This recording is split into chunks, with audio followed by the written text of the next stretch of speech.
IPL का retention rules के बारे में। तो उस पे हम लोग डिटेल में बात करेंगे अभी, ठीक है ना। जैसे कल रात में मेरे स्ट्रीम के बाद ये सब पुख्ता न्यूज़ है। बाकी उसके बाद इतने सारे नए नए रूल्स आए हैं, नए नए चेंजेस आए हैं भाई, कि उसको समझना बहुत मुश्किल है। तो आप लोग को नहीं लगता है कि अगर कोई इसको आसान भाषा में समझा दे तो मज़ा आ जाएगा? तो भाई आपका भाई बैठा हुआ है, हम समझाएंगे। तो देखो, सबसे पहले बात करते हैं कि रिटेंशन कितने प्लेयर्स का होगा। तो आईपीएल में हर टीम 5 प्लेयर को रिटेन कर सकती है, प्लस एक उसके पास है आरटीएम, मतलब राइट टू मैच। अब राइट टू मैच ना पहले हट चुका था, 1-2 साल बीच में राइट टू मैच का ऑप्शन हटा दिया गया था, लेकिन ये वापस से इंक्लूड किया गया है राइट टू मैच वाला ऑप्शन। तो अब मतलब टोटल में आप 6 प्लेयर्स को रिटेन कर सकते हो। तो आप 5 प्लेयर को रिटेन कर सकते हो, प्लस एक प्लेयर को आरटीएम से यूज़ कर सकते हो। अब इसमें क्या हो गया ना कि मैक्सिमम आप 6 कैप्ड प्लेयर्स को रिटेन कर सकते हो, 6, दिस इज 6। 6 कैप्ड प्लेयर को रिटेन कर सकते हो और 2 अनकैप्ड प्लेयर को रिटेन कर सकते हो मैक्सिमम, ठीक है ना। और अब सबसे बड़ी बात क्या है, देखो जैसे कि अगर हम लोग बात करें तो इससे पर साइज़ क्या होगा। और रिटेंशन में फ़िक्स हो गया है कि एक प्लेयर को आप रिटेन करोगे तो इतना पैसा देना पड़ेगा। तो अगर आप एक प्लेयर को रिटेन करते हो तो आपको 18 करोड़ उसको देना पड़ेगा। फिर आप दूसरे प्लेयर पे जाते हो तो आपको 14 करोड़ देना पड़ेगा। तीसरे प्लेयर पे जाते हो तो 11 करोड़ देना पड़ेगा। ठीक, 3 प्लेयर को आप रिटेन कर लिए और आपको एक और फिर प्लेयर चाहिए तो आपको उसको फिर से देना पड़ेगा 18 करोड़, ठीक है। और एक और मतलब 5वां प्लेयर को आप रिटेन करते हो तो आपको फिर उसको 14 करोड़ देना पड़ेगा। तो इस तरह से आप 18, 14, 11, फिर उसके बाद 18 और 14, ठीक है ना। तो टोटल ये आ जाता है आपको 75 करोड़ के आसपास। ठीक, अब आगे हम लोग बात करेंगे, सब कुछ सिनेरियो बात करेंगे आप लोग डिटेल में, तो बने रहिए। और अनकैप्ड प्लेयर के लिए मैक्सिमम आप 4 करोड़, अनकैप्ड प्लेयर को रिटेन करते हो आप तो 4 करोड़ आपको लगेगा, ठीक है ना। तो अब देखो किस तरह से होगा। मान लो मुंबई इंडियंस की बात करते हैं, तो मुंबई इंडियंस अगर रिटेन करना चाहती है रोहित शर्मा को, जसप्रीत बुमराह को, तिलक वर्मा को, हार्दिक पांड्या को और सूर्य कुमार यादव को, ठीक है, फिर से काउंट कर लें, रोहित शर्मा, जसप्रीत बुमराह, हार्दिक पांड्या, सूर्य कुमार यादव और तिलक वर्मा। तो 5 प्लेयर्स को अगर रिटेन करती है मुंबई इंडियंस तो इन टोटल उनको 75 करोड़ देना पड़ेगा सिर्फ रिटेन करने का, ठीक है। और पर्स साइज जो है इस बार 120 करोड़ है, ठीक है। तो 120 करोड़ और 75 मतलब आपके पास सिर्फ कितना बच गया, 45 करोड़। सिर्फ 45 करोड़ लेके आप ऑक्शन में जाके बैठोगे। अब आपके पास एक आरटीएम भी है।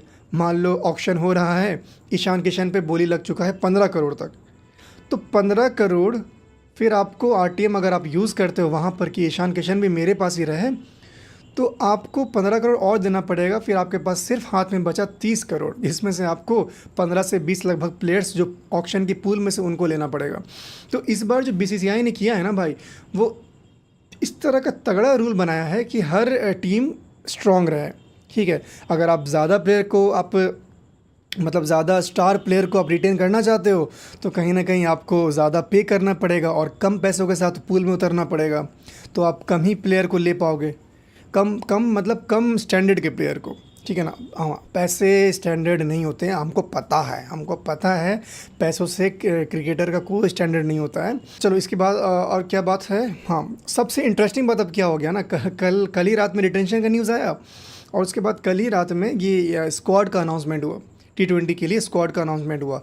अब प्रॉब्लम ये हो गया ना, जैसे लखनऊ सुपर जायंट्स के लिए प्रॉब्लम हो गया, KKR के लिए थोड़ा सा प्रॉब्लम हो गया, और ये सनराइजर्स हैदराबाद SRH के लिए एक छोटा सा प्रॉब्लम हो गया। प्रॉब्लम क्या हुआ हम बताते हैं।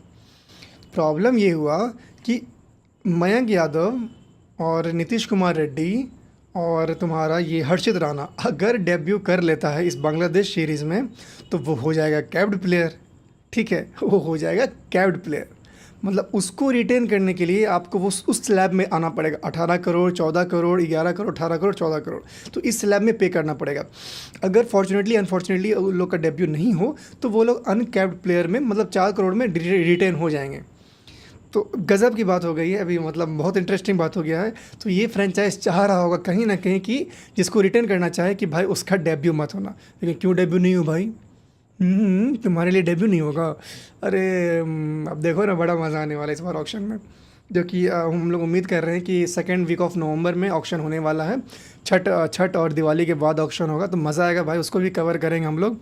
और इस बार का जो ऑक्शन है ना वो देखने में बड़ा मज़ा आने वाला है। क्यों बताते हैं।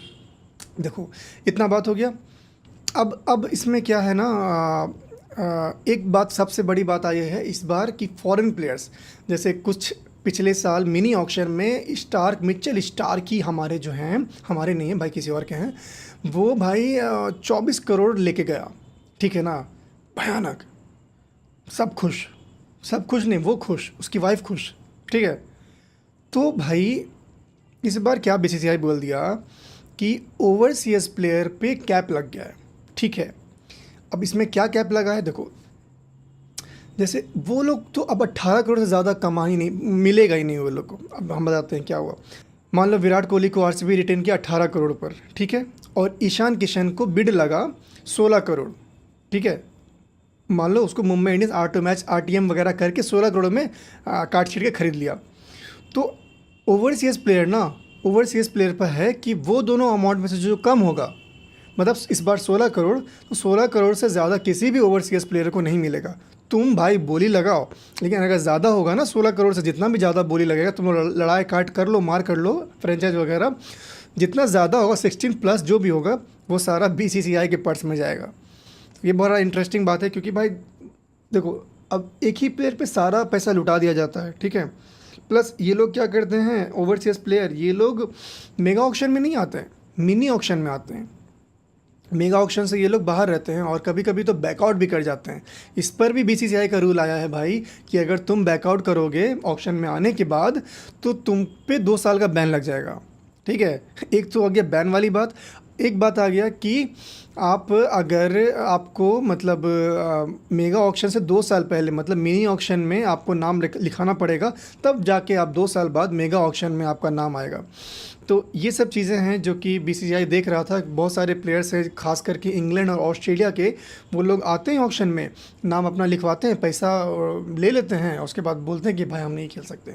भले अब जो भी वो पैसा वगैरह मिलता है कि नहीं मिलता है वो बात अलग है, लेकिन इस तरह से भाई उन लोग का पूरा पर्स साइज़ बिगड़ जाता है। तो फ्रेंचाइज लोग कंप्लेन किया होगा बीसीसीआई तुम कुछ करो भाई, क्योंकि हम लोग को दिक्कत हो जाता है, हम लोग भाई ऑक्शन में लड़ लेते हैं, उसके लिए 10 करोड़ 15 करोड़ अपना खर्च कर देते हैं, उसके बाद भाई हम कोई और प्लेयर को उस वक्त नहीं ले पाते हैं, बाद में पता चलता है साला वो भी बैकआउट कर गया। तो भाई बड़ा सही किया है भाई फिरंगियों लोगों के लिए, ओवरसीज प्लेयर के लिए, कि ये रूल कर दिया है। और पैसा भी 18 करोड़ से तो ज़्यादा मिल ही नहीं सकता है, और तुमको अगर आना है ऑक्शन के लिए तुमको 2 साल पहले रजिस्टर करना पड़ेगा। तो बहुत ही बढ़िया है ये सब भाई। अब आरटीएम का एक और ट्विस्ट इस बार आया। पहले तो बताएं कि आरटीएम भाई हट चुका था, है ना, 2-3 साल आरटीएम था नहीं। इस साल आरटीएम आया है, और आरटीएम में एक ट्विस्ट इस बार ये है कि देखो जैसे मान लो फॉर एग्जांपल रविचंद्रन अश्विन को आरसीबी खरीदना चाह रहा है, ठीक है। आरसीबी मतलब अश्विन पूल में, ऑक्शन के पूल में है, और इस पर बैटिंग चल रहा है, बिडिंग चल रहा है, बीप दैट वर्ड। तो मान लो आरसीबी 6 करोड़ पे डन हो गया, आसपास लड़ाई करते करते 6 करोड़ पे रुक गया, आरसीबी के हाथ में आया है 6 करोड़ में अश्विन। तो यहाँ पर राजस्थान से पूछा जाएगा कि आप अपना आरटीएम यूज़ करना चाहते हैं। अगर आरआर बोल दिया, राजस्थान बोल दिया कि हाँ हम आरटीएम यूज़ करना चाहते हैं, 6 करोड़ में अश्विन को रखेंगे, तो फिर आरसीबी से वापस पूछा जाएगा, मतलब एक चांस उन लोग को मिल रहा है इस बार कि आप एक और बिड बढ़ा सकते हैं। अब तुम 6 का 9 कर दो, ठीक है, 12 कर दो, 16 कर दो, तुम अपने हिसाब से कर दो एक बार में, बस एक बार में तुम करोगे। तो मान लो 6 का वो लोग कर दिया 10 या 12। अब पूछा जाएगा वापस राजस्थान से कि भाई तुम अब लेना चाहते हो 12 करोड़ में, वो चांस ख़त्म हो गया। अब आरसीबी अब नहीं बढ़ा सकता है। अब अगर आरआर कंफर्म कर दे कि हाँ हम 12 करोड़ में भी अश्विन को खरीदेंगे, तो वो आरटीएम यूज़ करके अपने पास रख लेगा, और अगर नहीं खरीद पाया, उसका औकात से बाहर हो गया, तो फिर वो चला जाएगा आरसीबी को 12 करोड़ में, जो भी उसके ऊपर जो भी बीट किया था। तो ये इंटरेस्टिंग है भाई, देखने लायक होगा कि मतलब कितना वैल्यू डालता है एक फ्रेंचाइज अपने प्लेयर पर इस बार।